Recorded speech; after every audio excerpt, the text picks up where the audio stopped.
Bonjour amis téléspectateurs fidèles aimables de cette somptueuse émission intitulée Être libre. Être libre, c'est l'une de l'émission qui vous parle, qui vous relate presque de tous les secrets sur toute l'étendue de la République antique du Congo. Ainsi, nous donnons l'opportunité à tous ceux qui suivent cette émission presque dans le monde entier. Voilà, déjà en passant, je reçois pour vous, c'est vraiment un jeune talentueux. Il va pouvoir s'exprimer en détail. Déjà en passant, je dis bonjour Ndeko. Oui, bonjour.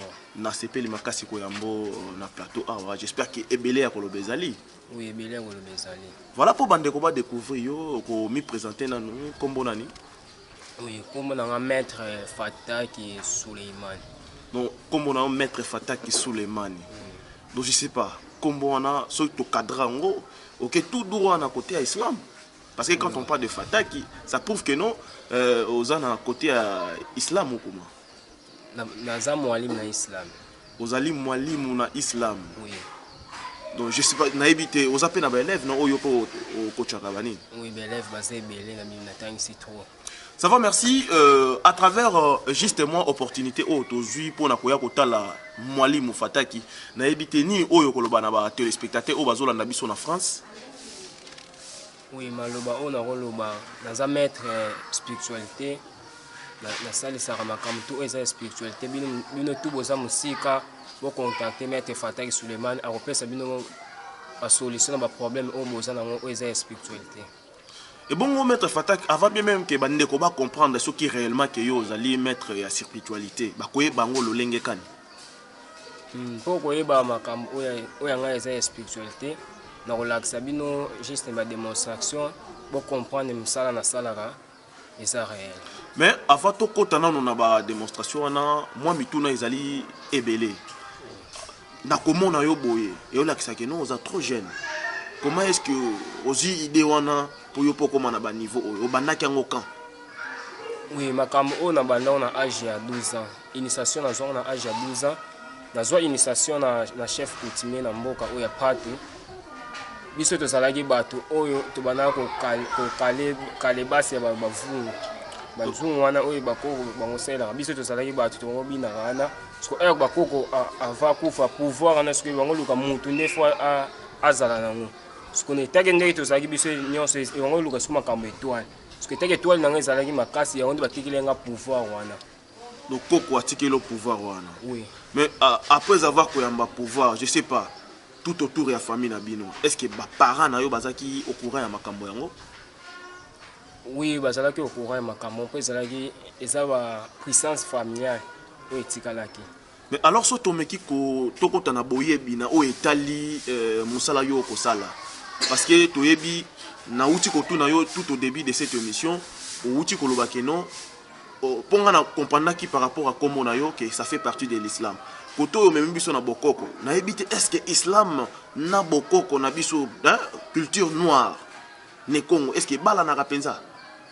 Eza ce qu'on est le communique mandé à connaissance né au balobi magie noire to magie rouge ça bilo ça différent connaissance peut y a beaucoup qu'on a connaissance au pays islam ça différent pour na ba arabe on a connaissance peut y a beaucoup ilmo beaucoup peut zali so éclaircir biso nano parce que en espérant tout téléspectateur yo za wana mieux placé parce que yo za connaisseur o yebi makamuna yo expliquer biso différence au kota ngo penza na mozindo. Oui, différence ezali ilmo ya bokoko tope na nini na bokoko na ndenga isama benga ngo ilmo mokumba donc ezaba ilmo moko boye basara ba makasa ya ngonde babenga ilmo bokoko eza etambola sona ba prière na ngosusu mais oyo ya ba chef coutumier o bango batika o batikela nga on eza sko ilmo unique mais ko salisa bato ko biso to za ba gangster donc eza ilmo ndé ko salisa la bato ko salisa la bato ko défendre les ko défendre nini ko défendre les nangolo ba maka nini ko défendre maka mabe. Donc voilà, j'espère que moi simplement je pose que des questions afin que le maître est mieux placé pour répondre à toutes les questions que je vais pouvoir lui poser. Na éviter pour tout mais faire comprendre la population na ba téléspectateurs ba eba ko landa biso na France ou ta bande kwaza na province ya Katanga nini oyo koloba parce que toza na kati ya province ya Congo central toyebi moko ya ba djinn oyo azalaka awa na éviter est-ce que vous avez vraiment compensation tout comment? Oui, à la Congo centrale, ils ont un esprit morobo à Zalara Awa, comme des Arambéon. Il y a des représentants à Congo centrale, donc avant, au Salama, comme à la Congo centrale, donc il faut les canons ne pas naïr. Pour y avoir un chef, donc il faut que la permission et pas naïr, pas faire le porte peu d'esprit, ou bien là-bas qui t'a à la partie à Congo centrale. Est-ce que vous avez déjà été à Okuta? Oui, na kuta na mbéon, na kuta na tout ça, bien invocation, ça na salle pour initiation mbéon. Voilà, avant que tout compte na mozino na matali émission na biso, être libre, donc être libre de t'exprimer, être libre de dire n'importe qui que ce soit. Voilà, aujourd'hui, c'est pour nous un honneur. Toye koyambandeko Maître Fataki, Maître Fataki. Ni no kosenga na baiba kolanda émission yo na mikili, ba kolanda émission na kacha province ya Congo central. Okoyebisa bango nini? Na koyebisa bino bozolanda nga Maître Fataki Suleiman, naza maître oya spiritualité. Na kopesa bino ba solution o eza makambo o ezo déranger bino spiritualité donc makambo tout ezo déranger bino spiritualité na kopesa bino ba solution eza bakanga na ba famille na bino za bloqué nga ko débloquer makambo no o ya spiritualité ko simba bio to ça uniquement ba traitant o to traitera o eza spiritualité na ebité différence ni no kopesa biso na ba traitaka na bondoki eza eloko eza est-ce que ekoki ozala eloko mo eza égal to ekokanité. Pour ceux qui m'ont dit hier que ça la paix makambo na molili total la bino pe ba ko traiter bande ko po azwa mo bokolongono e ko uta pe kaka na makambo molili siko bino batumi bale wana bokokanite te biso na mandoki to ça différent ndoki ya saka na pouvoir uniquement saka na pouvoir ya butu ya pumbaka na butu mais biso to ça na pouvoir ya mo na butu. L'esprit auto sala bango nde to commandaka c'est to commander l'esprit wana nde bango nde bakolo bakanga bandoki na mikemike po ndoki eza makambo ya butu ndoki na moyi boza na pouvoir ya kosala no so na meki kolanda yo ça veut dire que no yo za na pouvoir ya kokanga pe ndoki oui na za na pouvoir ya kokanga ndoki est-ce que aucun côté to comprendre pour bande ko olanda biso pour ba comprendre pouvoir wana bosala ndenge ni pouvoir na poto kanga ndoki ça ba appellation to sala donc ça ba contact avec l'esprit moko botokota po ba lobi sorcellerie na magie ça différent sorcellerie na magie ça différent donc sorcellerie ça makamba butu magie ce que ça makambo oyo ya moyo na butu na moyo ko sala pe makambo blue démonstration pe ba jini ba yeme butu ndoki ya za kana pouvoir ya ko pumbwa na butu ce que butu na ne kokite ndoki ça pouvoir ya ko pumbwa te. Ça va, merci amis téléspectateurs, comprenez, nous suivons toujours la même dédicace. Na habité na mayenyo soyo ko sala, ba mettre nini oyo servanga. Comme esprit. Donc comme esprit parce que yo mo ozali maître, mais to yebi que na de l'au-delà, il y a aussi de maître oyo o se compatir kana bango. Oui, ba esprit on a bien bazali, na sela bokoko, jini oyo shiskam fi vindor. Shiskam fi vindor on a yena sela. Mais au tellement comme ma machine a bien un prince Bézébout, prince de 6666 démons, donc 666 démons, il y a des représentants en fer. Donc ça attrape, il y a bien un prince Bézébout. Pour ça, Satan est un combat Satan, combat Satan est un rebris. Donc, selon Nengi Namokili, ils ont répandu, bandeko bayebi que Satan, bino bobenga kaye Idriss. Comment est-ce que Idriss, c'est ça, comment est-ce que ça signification ya kolobani. Idriss wana yango ndeza kombo o nzamba abango bengela ka Satan. Kombo na nzamba ngo bengela ka Satan. Donc au moins so na meki olanda yo bien. Oui. Donc bato o bazana côté ya Satan bango pe bayebaka ete ke nzamba azalaka. Oh nzamba azali po ndenge na zabo souffle na zo o na zo bimisa minute eza ya nzambe. Donc ça veut dire posa sûr et certain que non nzambe azali. Oh nzamba azali na ndenge ni nzamba azali. Ça va, merci amis téléspectateurs, comprenez, nous sommes toujours là, on est en train de compatir avec mon frère Maître Fataki. Je sais pas, bandeko bazana posa ba comprendre la réalité parce que ebele ba komi ko imaima. Maybe ete yo mo roza au courant que ndeko mosusu oki olobele vérité ne tozo le ka. Moi andima ezate. Ah, ezana ngo ba blague na bango basalaka. Yo ko lobela bango nini. Pour ba vivre penza ba réalité. Bobanga te bo contacter Maître Fataki Suleiman Azara pour nous repérer bino ba solution eux allons dans la poto eux allons bloquer donc ça la esprit na ça la envoi spirituel na temple na esprit place tout yo kozala ba ça le makam eux esprit donc place tout yo kozala ko solution bobanga ko contacter Maître Fataki Suleiman donc ça pour nous repérer bino solution. Ça va, merci Maître Fataki. Balobi oeza TV za radio ta bando bazana pour ça va vivre qui mon ameso. Oh, ils ont promis. nini oyo ko sala po bandeko bazolanda biso na France, bandeko bazolanda biso na Lubumbashi, bandeko bazolanda biso uta bipai o wapi na Allemagne ba comprendre que non réellement to fandi na maître awa. Démonstration na kosala ezaka na kati ya nzungu kana kolokaliser ka besprit onga na sala wana kosala démonstration ndenge to fandi awa. Oza libre kosala ngo parce que oyo biso toza na posa komona eza yango nde.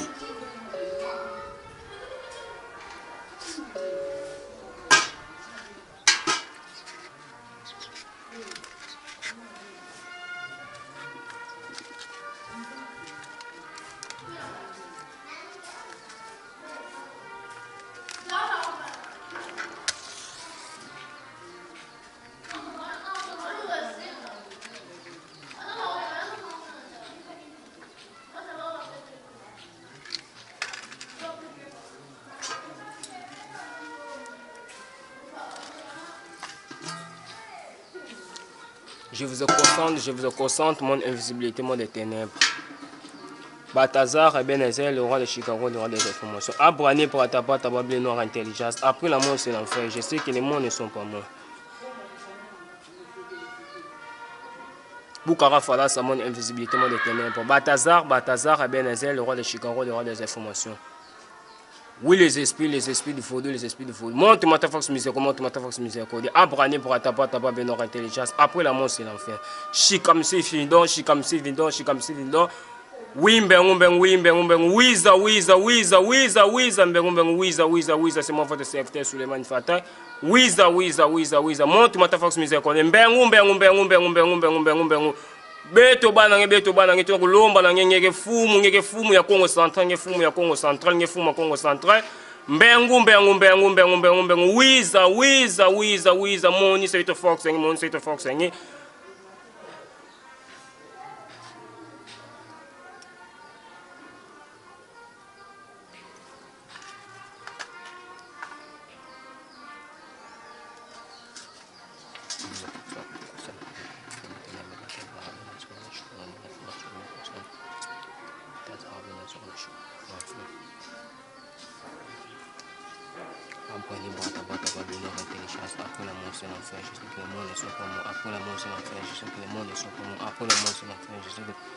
Après la mort, c'est l'enfer, je sais que les mondes ne sont pas morts. Après la mort, c'est l'enfer, je sais que les mondes ne sont pas morts. Après la mort, c'est l'enfer, je sais que les mondes.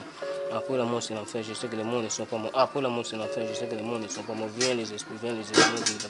Apprenez pas ta intelligence. Après la mort, c'est l'enfer. Après la mort, c'est l'enfer. Après la mort, c'est l'enfer. Après la mort, c'est l'enfer. Après la mort, c'est l'enfer. Après la mort, c'est l'enfer. Après la mort, c'est l'enfer.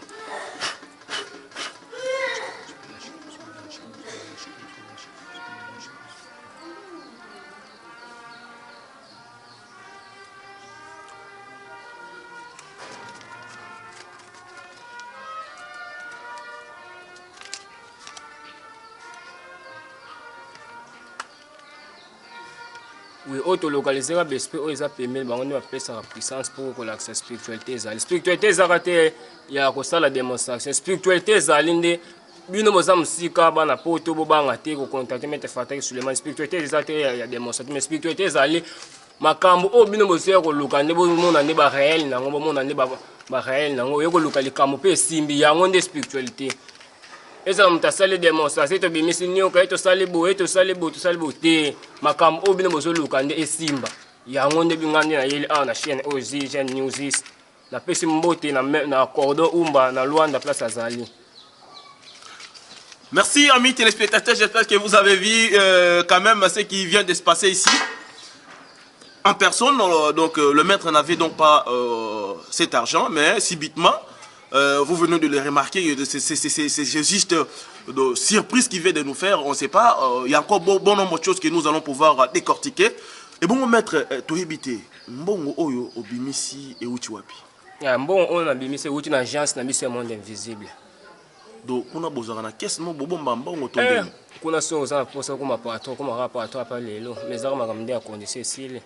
Donc on a mbongo sila kati mbongo ko sila timu kolo on nzamba ko ya balobaka ya mana kiyama soki nzamba yepe mbongo tu ekotumba mayango moko.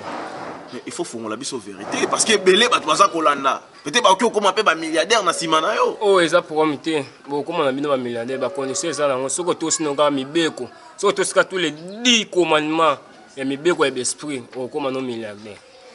awa eza nango te makambo ye ya koteka bato rien eza makambo ya koteka bato eza kaka korespecte kaka les 10 commandements soki orespecte yango kaka okomi milliardaire. Alors quels sont les inconvénients, les conséquences oyo bokutana nango na makambo? Conséquence na makambo ezali nde soki makambo oyo baesprit bazolobela soki oyo nde ozotosa yango te mbala moko omona baconséquence baesprit bakofrappe yo yango nde conséquence ya makambo oyo. Mais soki bandeko mosusu baza na posa basadere ete bakota lisusu pozala na baeleve ebele baoki kozwa yo ndenge nini? Numéro na ngai ya contact ezali plus 243 89 56 59 981 plus 243 89 56 59 981 yango mpe ka numéro na ngai ya WhatsApp. Donc soki bandeko babengi wana bakozwa yo sans complication quoi? Oui, sans complication bokozwa ngai. Voilà, amis téléspectateurs, nous sommes au Congo central, donc plus précisément dans la ville portuaire de Matadi. Comme vous êtes en train de le constater que non, nous suivons toujours la même dédicadence. Donc c'était avec Maître Fata qui est mieux placé. Je ne sais pas quel est votre dernier mot par rapport à l'émission Amukola Lelo. Pour bande ko bazana Luanda ba Olanda émission oyo. Pour yebi kuna na Luanda bande ba bike non yo so nyati kuna peut-être ba ngomba mono lokola mwana mke na ibite so yo lo bana bango ni. Oui, spiritualité est à la mona mukete, spiritualité peut être à la pour Jésus ni donc mona muke par rapport peut-être na musala bango baza bango bakola na été par rapport ba niveau do yo suki si na ba niveau mosusu. Donc c'est aux ba recherche kazati. Na ba recherche tiens.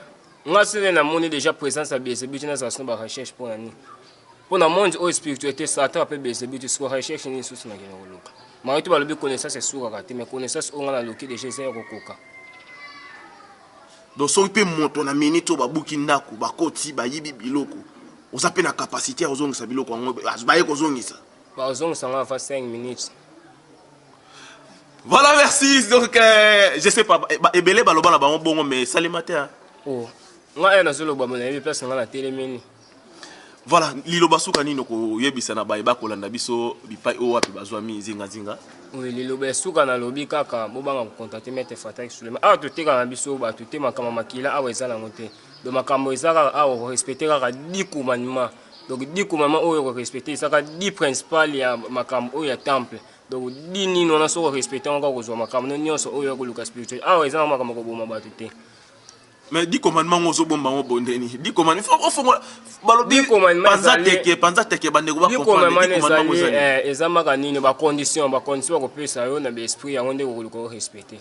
Pesa ba condition mususu esprit ko lobi chaque tongo fo lukaka osokolaka avant obima. Eza ba condition mususu esprit ko lobi soko yo la muki fo tanga ko mona nga 3 fois. Ba condition mususu esprit ko lobi soko yo la muki fo luka okena nzeta manga. Olobaka ko mona nga 3 fois. Vous qui n'avez pas poubelle, donc vous commandement, tu as pas toilette, donc ils ont des makambo respecter les 10 commandements. Ouais, ça pour na bat au bazo luka ba recherche ya mbongo na ba porte monnaie, mais makambo sous son respecter nos 10 commandements, tu respecter nos comme principe moko kaka au besprit ba ko pesa o esili. Mais na comment no boy, c'est comme si aussi maman bag côté noir et l'accent. Au bag ils ont ba pouvoir au te donner ba bag nyo c'est ça bongo wana, ils ont ba pouvoir mo. Oui, ils ont ba pouvoir na ngo ils ont molili. OK, expliquer biso te pour bande ba comprendre. Ah, bag ils ont pouvoir ya shikamshi vindo. Bag o mususu. Ou ils ont le pouvoir ba o bazoluka ba recherche, bazoluka ba portefeuille magique, ba o pe bazoluka ba protection musala, to pe ba o ba bazozwa musala te bazoluka siko bazwa musala bagi yango ndesala la puissance. O eza bagi oyo ba esprit oyo to sala makaba match. Bagi onde na benye onde, o eza bagi ya tunya, do bagi o makamu tu oyo koluka na spiritualité ndenge zabo ekosimba. Donc bagi oyo yango ndeba kopone. Soki pe ozana posa pe koma pe initier na makambo pe eza ba principe na relaxo pe komi initier komi no pendenge moko na ngai. Ya. Voilà, merci. C'est juste une dernière question. On a évité par rapport à makambo nyonso o ko sala fin de fin suka na yango o kinango tiwapi. Oh makambo o na zo sala suka nango na yebi personne na okene. Po balobi abrane brata brata bableno intelligence. Après la mort, c'est l'enfer. Je sais que les morts ne sont pas morts. Le makambo o to yebi déjà place to kendaka. J'espère que aussi ici émission Nabiso na mokolo lelo Maître vient de dire son dernier mot. J'espère que ça a presque égayé tout le monde. Et cela fait plaisir à tous ceux qui nous suivent depuis Paris, mais pourquoi pas ceux qui suivent cette émission depuis l'Angola. Là, j'en profite aussi pour dire un grand merci à mon patron que j'aime tant. l'honorable Moïse Katumbi Tchapwe. Depuis quelque part, là, je vous salue. On se retrouve encore la semaine prochaine. Donc, on a espace Oyo Gen Z News avec les cordons compétents. Monsieur Umba, Babi Yazawana. Voilà, ciao.